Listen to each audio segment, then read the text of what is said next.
Alright, in this video I'm going to show you how to mat an art piece that does not need acetate. The drawings that you're going to not need acetate for are usually color pencil or graphite. If it's charcoal or anything that's powdery, it'll definitely need acetate. So I've already cut a mat for this. You'll notice that the mat, clean on one side, it'll usually have markings on the other side. This is the back side.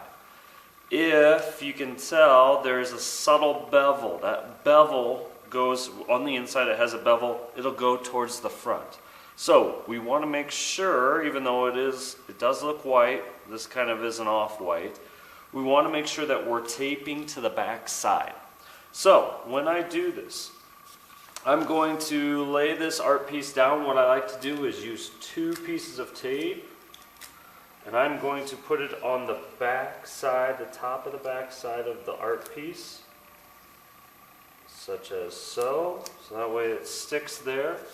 Then I'm going to turn this around to where I can line it up and lay it down. We want the art piece, let it down, press where the tape is, and what we want to do is allow that art piece, and I'm going to make sure that tape is there.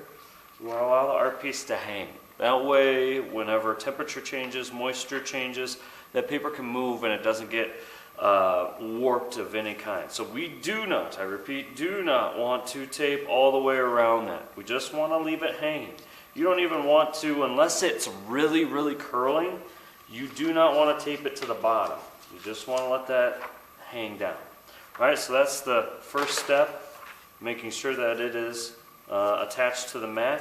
Second step, you need to grab some cardstock. We have a bunch of cardstock. We also have some slippery paper. You're going to cut this around the back side. What we want to make sure, it's bigger than the art piece, not the exact same size as the mat, smaller than the mat, but we also want to try and make sure that it is over the 2 pieces of tape. So when I do this, I'm going to roughly, you can measure it out if you want to, I'm going to roughly guesstimate.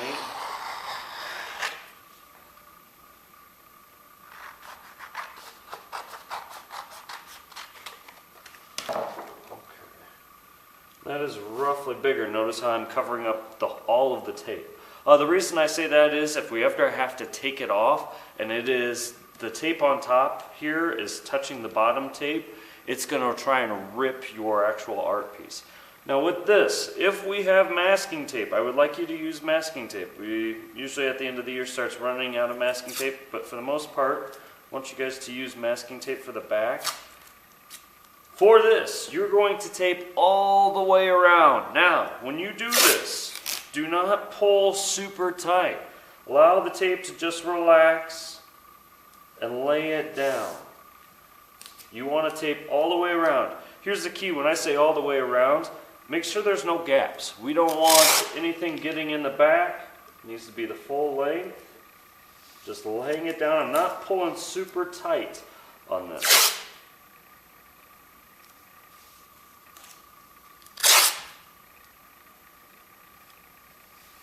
Just laying it down. Notice how it's covered all the way.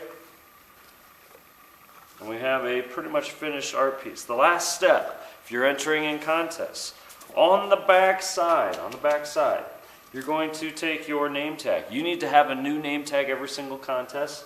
You're going to take 2 rolls of tape. You can do either or. If you want to do Scotch tape, great. If you want to do masking tape, that's perfectly fine as well. You're going to put it on the back, 2 little rolls. Don't tape it fully down to the back of the art piece. You're going to take 2 little rolls and put it on the bottom, just like that. And you put your name and title on there. And now you have a finished art piece that you can submit to the contest.